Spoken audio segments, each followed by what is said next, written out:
नाज़रीन इकराम, सुल्तान सलाहुद्दीन अय्यूबी इतनी बड़ी सल्तनत बनाने में ऐसे ही कामयाब ना हुए, बल्कि उनकी हिमायत में मुसलमानों के अलावा काफ़ी सारे ईसाई भी शामिल थे। कुछ ऐसे ईसाई जो खुदा परस्त थे, यानी कि उनका मुसलमानों के मजहब पर यकीन तो नहीं था, लेकिन वो कत्ल गारत के हक में भी नहीं थे, क्योंकि जब मुसलमान बैतुल मुकद्दस फतह करते तो उसमें ईसाई और यहूदी आराम से रहते और अपनी इबादत करते। लेकिन जब यहूदी या ईसाई इस पर काबिज हो जाते तो वो मुसलमानों का कत्ले आम करते और यहाँ तक कि खून की नदियां बहा देते। जब ईसाइयों ने बैतुल मुकद्दस को फतह किया तो उस वक्त उनके घोड़ों के पांव घुटनों तक मुसलमानों के खून से भरे हुए थे और पूरा शहर मुसलमानों की लाशों से अटा पड़ा था। इसीलिए वहाँ के ईसाई भी चाहते थे कि मुसलमान बैतुल मुकद्दस में रहें। आज की वीडियो में हम बात करेंगे ऐसी ही एक खातून के बारे में जिसने सुल्तान सलाहुद्दीन अय्यूबी के साथ मिलकर बैतुल मुकद्दस की फतह के लिए बहुत काम किया। वो एक ईसाई खातून थी और उसका नाम सोफिया था। सोफिया का वालिद एक ईसाई था और उसने शहनशाह बालवेंड के साथ बैतुल मुकद्दस की खिदमत की। वो सरकारी ओहदों में बहुत बड़े ओहदे पर फाइज था और काफी अरसा उसने ईसाई फौज में जंगी कमांडर की खिदमत सर अंजाम दी। वो सुल्तान सलाहुद्दीन अय्यूबी और मुसलमानों को बैतुल मुकद्दस में आने से रोकने के हक में नहीं था, इसलिए उसे शहनशाह ने मार दिया था। सोफिया उन दिनों बैतुल मुकद्दस में नहीं थी और उसे ये कहा गया कि सुल्तान सलाहुद्दीन अय्यूबी ने उसके वालिद को मार दिया था। कुछ ही अरसे के बाद जब सोफिया को उसके वालिद के हम ख्याल दोस्तों से ये मालूम होता है कि उसके वालिद को सुल्तान सलाहुद्दीन अय्यूबी ने नहीं बल्कि ईसाइयों ने कत्ल किया और उसके वालिद का क्या नजरिया था। इसके बाद सोफिया अपने वालिद के नजरिए पर अमल करना शुरू हो गई और उसने सुल्तान सलाहुद्दीन अय्यूबी की मदद करने का अज़म कर लिया। सुल्तान सलाहुद्दीन अय्यूबी हर तरह से सोफिया की हिफाजत करते और उसकी राजदारी अपने पास महफूज रखी। यहाँ तक कि उन्होंने अपने सरहदी मुहाफिजों को भी इनके बारे में नहीं बताया, सिवाय चंद लोगों के जो सुल्तान सलाहुद्दीन अय्यूबी के वफादार थे। सुल्तान सलाहुद्दीन अय्यूबी ने सोफिया को बैतुल मुकद्दस में अपनी आंख और कान बनाकर भेजा था, लेकिन जब मुसलमानों से अस्कलान छिन गया तो वो सुल्तान के हुक्म पर अस्कलान चली गई और शाही लोगों के करीब रहने लगी। वो शहनशाह बालवेंड के खास लोगों में से एक थी और उनकी खिदमत गुजार थी। वो उनके मंसूबे सुल्तान सलाहुद्दीन अय्यूबी को बता देती थी। इसका खास मकसद सल्तनत से गद्दारी नहीं बल्कि बैतुल मुकद्दस को कत्लो गारत से बचाना था।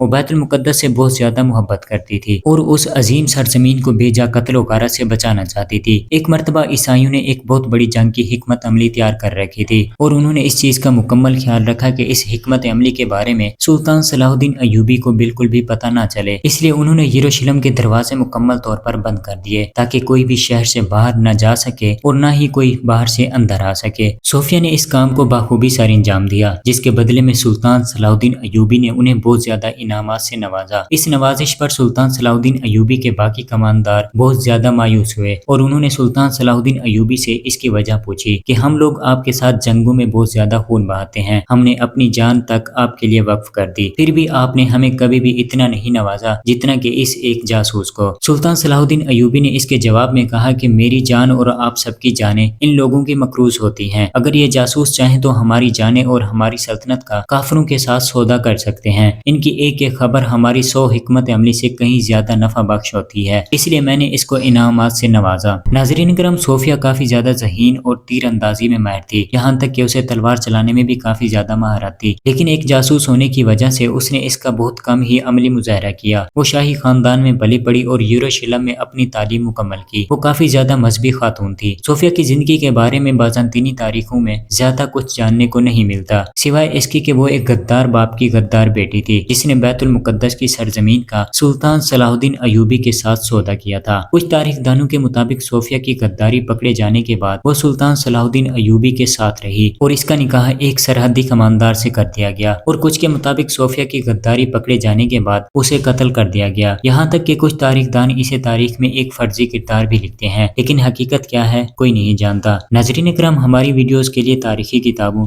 चैनल्स और वेबसाइट का सहारा लिया जाता है। अक्सर मुर्रिखीन के तजाद की वजह से मालूमात सही से नहीं मिलती, इसीलिए वीडियो में अगर किसी शख्स, जगह या मकाम का गलत बताया गया हो तो उसकी निशानदेही जरूर कर दिया करें। चैनल पर नए हैं तो चैनल को जरूर सब्सक्राइब करें। मिलते हैं इस तरह की एक और नई मालूमाती और तहकीकी वीडियो के साथ, तब तक के लिए इजाजत। अल्लाह हाफिज।